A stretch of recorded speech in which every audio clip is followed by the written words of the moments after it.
So, grüß Gott. Guten Tag. Ja. Ein ungewöhnliches Kästchen. Ja. Ja.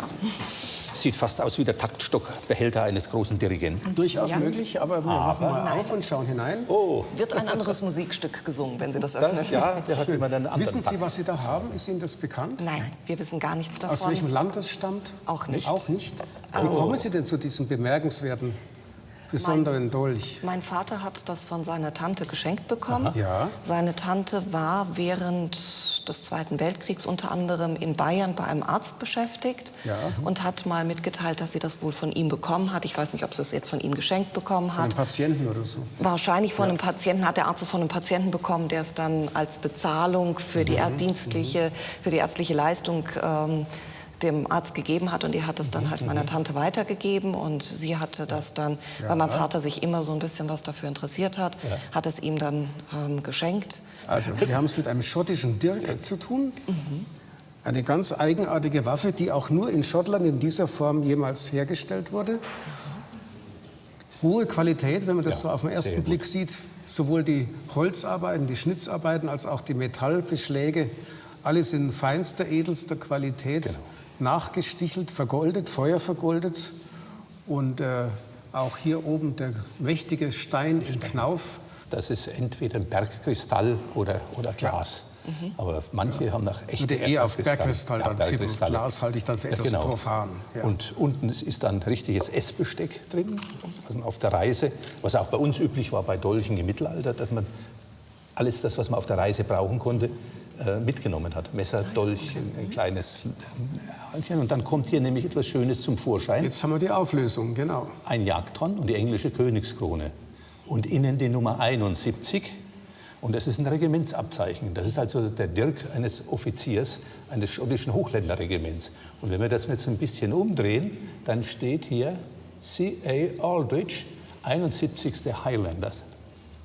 Das ist das 71. Hochländerregiment. Das sind die Soldaten mit den Schottenröcken, die zum Teil auch vor den englischen Königspalästen Wache stehen. Und dann geht die Identifikation sogar noch weiter, wenn man den Hauptdolch herauszieht. Eine besonders schöne Arbeit. Dann sieht man, dass die Klinge üppig graviert ist mit Gefechtsdaten. Da könnte man annehmen, dass das ein ganz hoher Offizier oder gar Kommandeur dieses Regiments gewesen ist. Das hat mit Kommandeur eigentlich nichts zu tun. Das ist durchaus eine Standardklinge, die für alle Offiziere des Regiments gilt. Die waren ja alle gleich stolz darauf, dass sie ihre Vorfahren, ihre Vorväter da entsprechend bei diesen Kämpfen beteiligt waren. Und wenn wir die Klinge umdrehen, haben wir sicherlich auch noch das Herrschermonogramm drauf. Da haben wir also hier erst einmal die Messingprüfmarke hier in diesem Stern.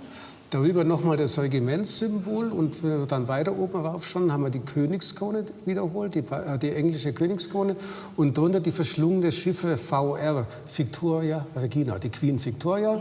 Ne? Englische Königin ist ja bekannt, regiert von 1837 bis 1901. Also in diesem Zeitraum lässt sich auch der Dirk einordnen.